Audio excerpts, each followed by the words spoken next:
Meus queridos, uma notícia extremamente grave, acaba de ser confirmada e infelizmente traz um cenário preocupante.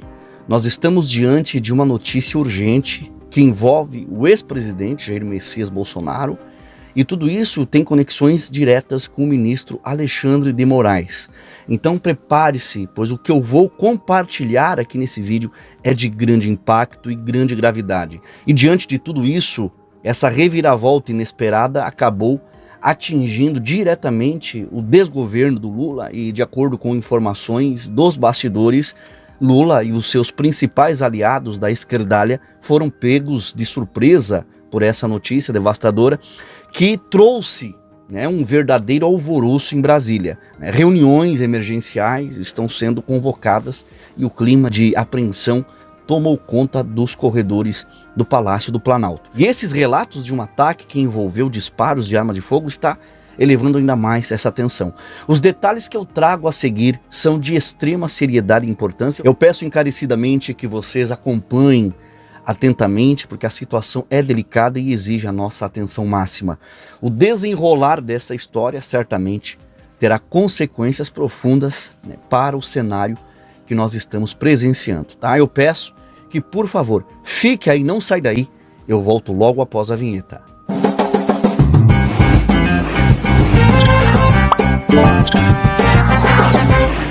Antes de entrar no tema principal desse vídeo, que já adianto, é gravíssimo, eu gostaria de pedir o seu apoio ao canal, Se você ainda não deu like, agora é a hora, é simples, só apertar no joinha, ajuda muito. Não deixe de se inscrever no canal, caso ainda não tenha se inscrito, e ative o sininho das notificações para receber todas as atualizações de novos vídeos publicados aqui no canal.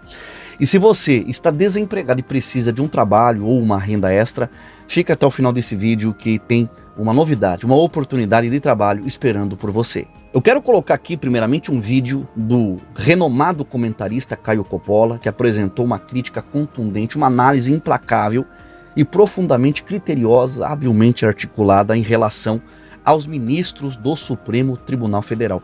Preparem-se para um discurso que certamente desafiará muitas das percepções atuais sobre o papel do STF no cenário político. Confira. O ministro Luiz Roberto Barroso, atual presidente do Supremo Tribunal Federal, reagiu a esse chamado pacote anti-STF, oferecendo o seguinte conselho ao Congresso e à sociedade, aspas, não se mexe em instituições que estão funcionando e cumprindo bem a sua missão, fecha aspas.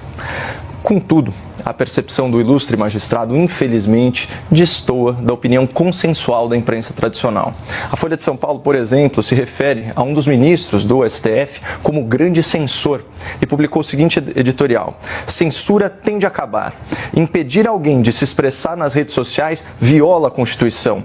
Puna-se o que for dito, após devido processo legal. É realmente interessante perceber como os ventos da crítica midiática mudam de direção. Hoje temos um exemplo surpreendente disso.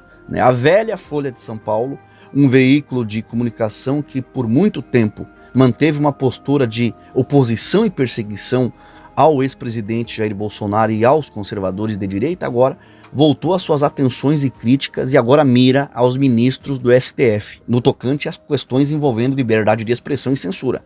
Essa mudança da narrativa reflete como as dinâmicas políticas elas podem se transformar de maneira drástica. Como eu gosto de dizer, o universo ele não apenas avança, mas por vezes dá saltos inesperados e imprevisíveis. O ministro do STF, com decisões solitárias em inquéritos anômalos, ou seja, irregulares, conduzidos pelo próprio magistrado e não pelo Ministério Público, o órgão competente, reinstituiu a censura prévia no Brasil. Ordens secretas proíbem cidadãos de se expressarem em redes sociais. As contas nas plataformas se apagam sem o exercício do contraditório nem razão conhecida. Nesse mesmo sentido, vão também as manchetes de editoriais do jornal O Estado de São Paulo. 14 de abril de 2024. A legítima crítica ao Supremo. O STF vê extremistas por toda parte, mas nem sempre a crítica é golpismo. É realmente emblemático, observar que para veículos como a Folha de São Paulo e o Estadão, que são totalmente pendidos para a esquerda, agora começarem a fazer críticas diretas e abertas ao Supremo Tribunal Federal, é porque o cenário já não é apenas preocupante. Ele atingiu um nível alarmante. Tradicionalmente, essas publicações, esses jornais adotaram uma postura leniente, passando pano aos excessos do STF, até mesmo em relação ao Lula, especialmente após os últimos acontecimentos que envolveram diretamente o gabinete de Alexandre de Moraes. Agora, a Folha de São Paulo vem expor as recentes polêmicas em torno das ações do Xandão. Percebemos uma configuração, uma reconfiguração, uma reconstrução do discurso midiático, que agora passa a questionar mais abertamente o STF.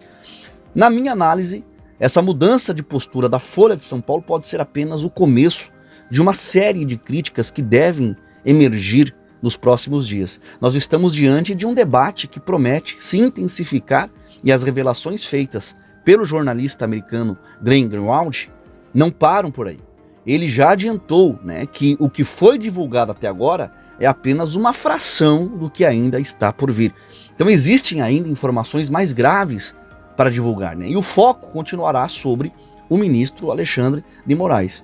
As acusações entre os ministros do Supremo Tribunal, especialmente Alexandre de Moraes, tendem a se agravar a cada dia. Certamente eu estarei acompanhando de perto para trazer mais atualizações para vocês sobre toda essa situação, que ainda está longe de terminar. E nós recebemos uma notícia recentemente, quentíssima, é uma notícia de caráter urgente. O ex-presidente do PRTB em São Paulo foi alvo de um atentado a tiros na capital federal, Brasília.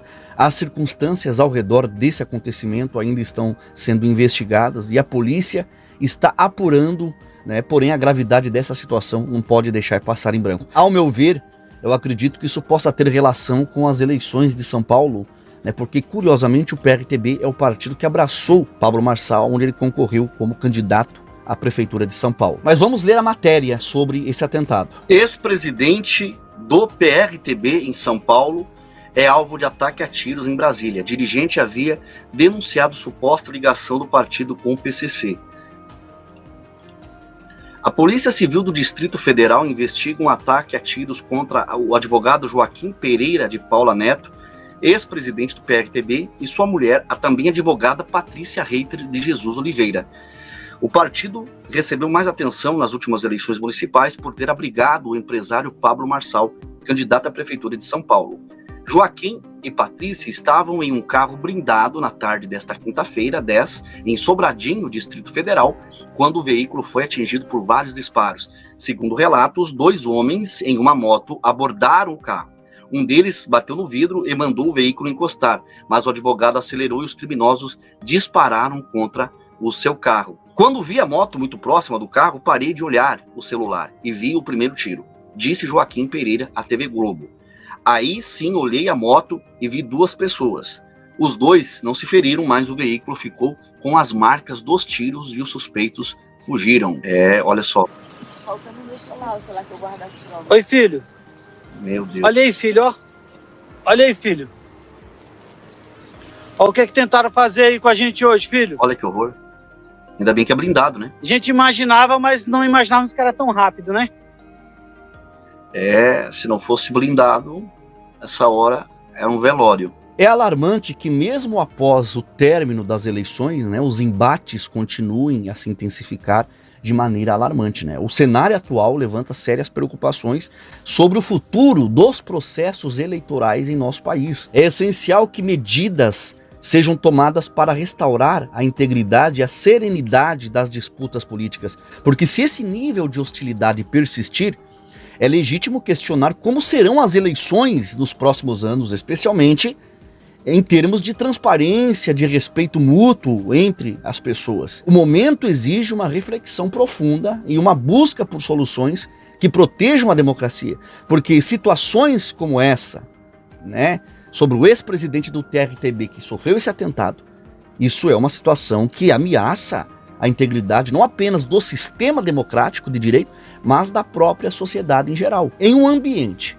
onde divergências políticas se transformam em violência, nós perdemos a capacidade de debater ideias de uma maneira construtiva. E isso compromete o futuro do país né? O perigo dos ataques físicos contra líderes políticos eleitos ou candidatos ou pessoas simpatizantes, como aconteceu com o presidente Bolsonaro no episódio da facada, reflete uma intolerância que não se limita às urnas, mas se estende às ruas, minando o diálogo e a pluralidade das opiniões que são essenciais em qualquer democracia saudável. Agora eu trago à tona um assunto de extrema relevância que afeta diretamente o cenário político nacional, né, e envolve figuras, né, de grande destaque como Jair Messias Bolsonaro.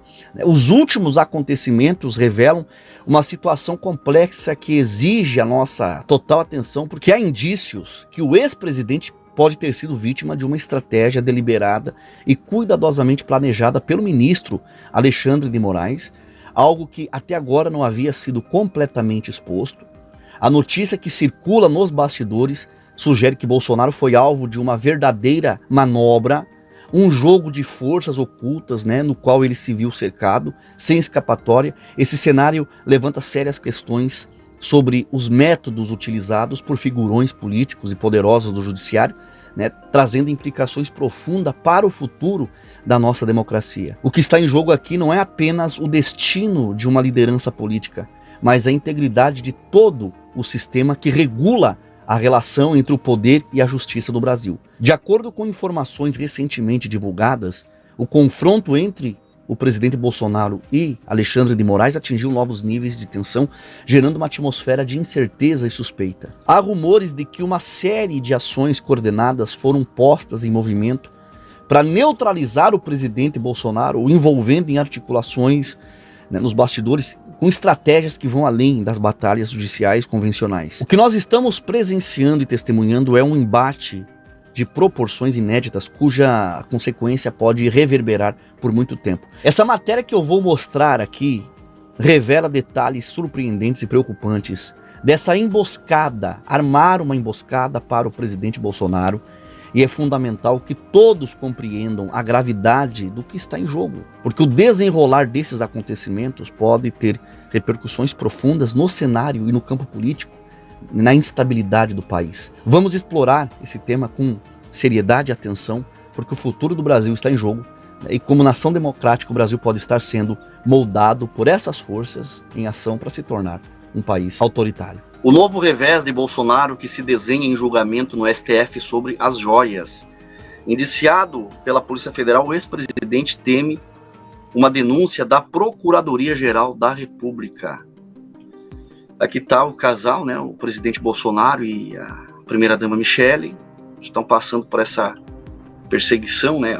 O ministro do Supremo Tribunal Federal, Alexandre de Moraes, votou nesta sexta-feira, 11, por rejeitar um recurso do ex-presidente Jair Bolsonaro, PL, e da ex-primeira-dama Michele Bolsonaro, PL, no caso do suposto esquema de desvios de joias da presidência. O casal tenta mais uma vez obter acesso ao depoimento do tenente-coronel Mauro Cid, ex-ajudante de ordens de Jair Bolsonaro. Moraes negou de forma monocrática o primeiro pedido e a dupla recorreu. O que é negar de forma monocrática?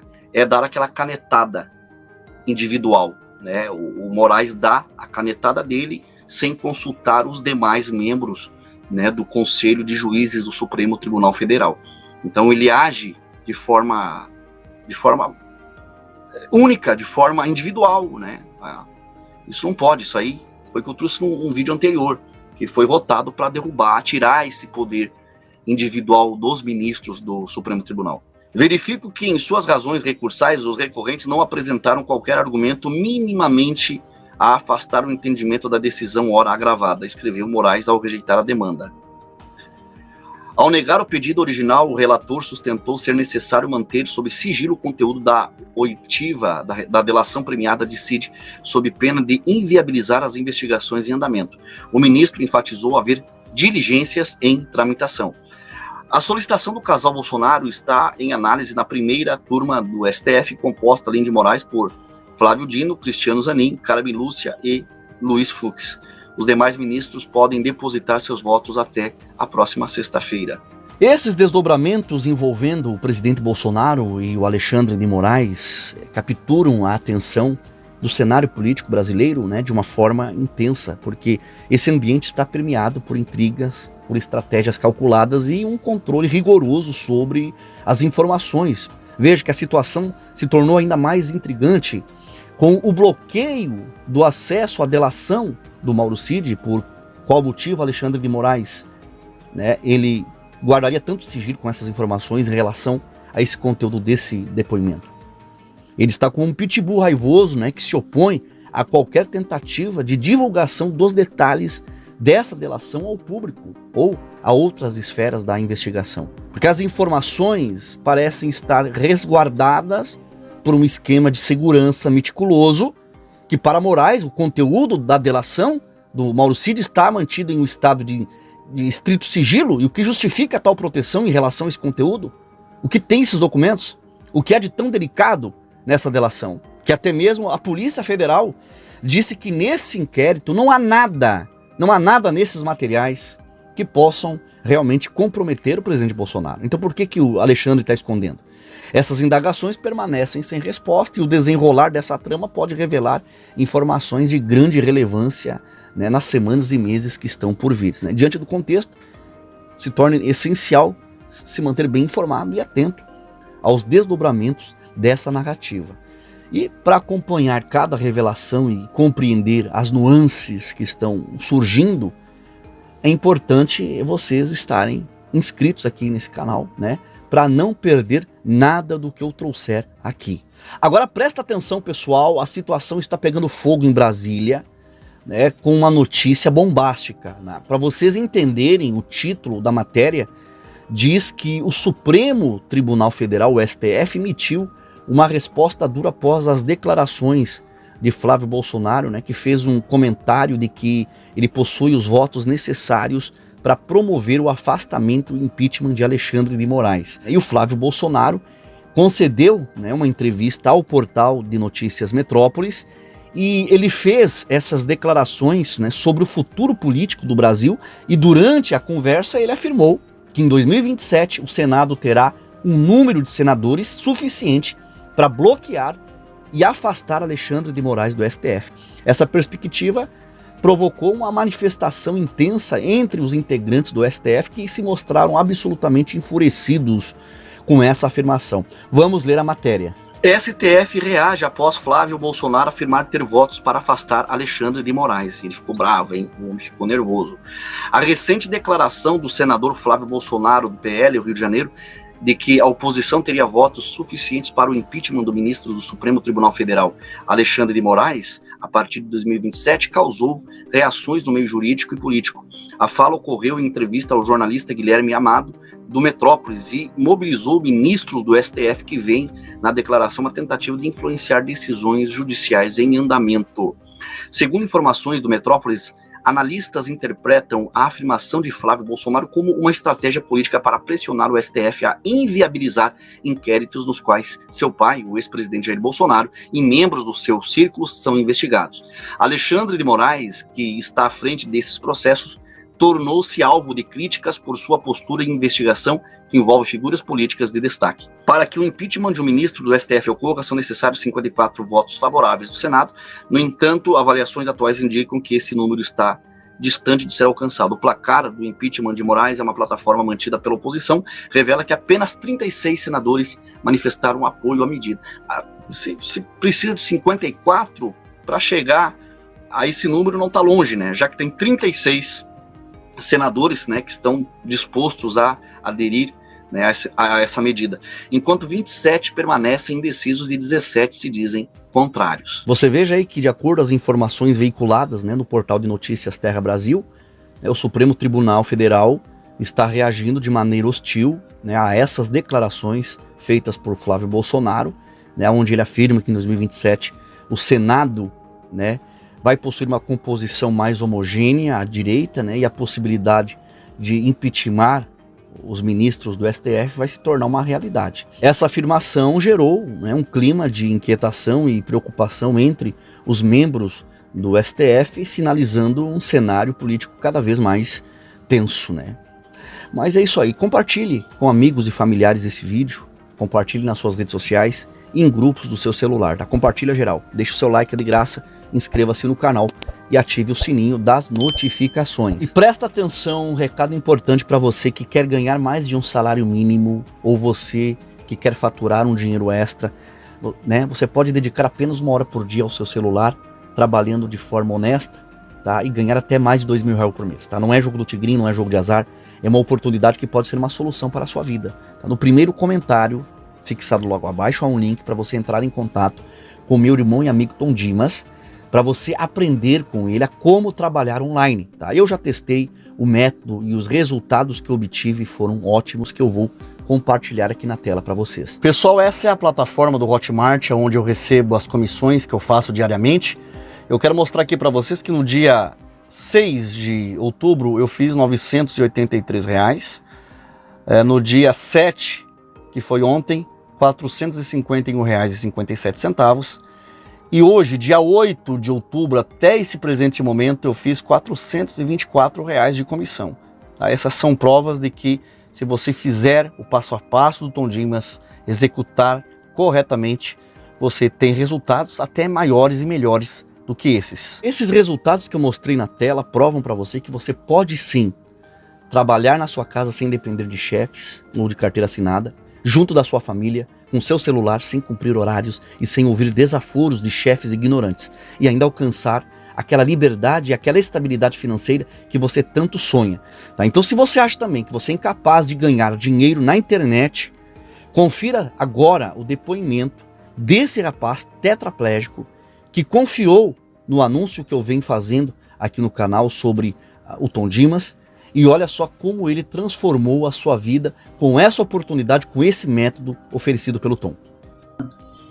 Olá, bom dia turma do Tom Dimas. Como eu falei para vocês, eu sou deficiente, tenho uma tetraplegia e eu trabalho com um projeto aí do Tom desse jeito. Eu vou mostrar para vocês agora que eu não mexo com as mãos. O máximo que eu mexo é com essa aqui para poder mexer com a cadeira, e eu trabalho assim, ó, com esse óculos. Eu vou te mostrar aqui de perto agora esse aparelho do meu lado. Esse aparelho se chama Colibri. Ele tá mandando um mouse aqui no meu celular, aonde eu preciso clicar com as coisas. Eu dou uma piscada com os olhos, ou com o olho direito, ou com a boca. Olha lá, aí abre. E aqui eu faço meus trabalhos. Volta em mim. Se alguém tiver alguma curiosidade, e se for permitido pelo programa, pode entrar em contato comigo. Valeu, gente. Forte abraço. Tamo junto. Então, se você deseja mudar a sua vida financeira completamente, entre em contato agora mesmo com o Tom Dimas pelo link do primeiro comentário fixado logo abaixo e aguarde ele e a sua equipe te chamar. Fique com um recado rápido do Tom e Deus abençoe a sua vida em nome do Senhor Jesus. Oi, a paz a todos, prazer, meu nome é Natália Torres. Eu sou o Tom Dimas Torres e eu acredito que você já sabe quem eu sou, não? Estamos aqui no canal do nosso irmão Carlos Reinar para falar com você que precisa e tem interesse em fazer uma renda extra. Olha, se hoje você pudesse fazer 300, 500, R$1.000 de renda extra, ajudaria? Eu acredito que sim, né? Com certeza.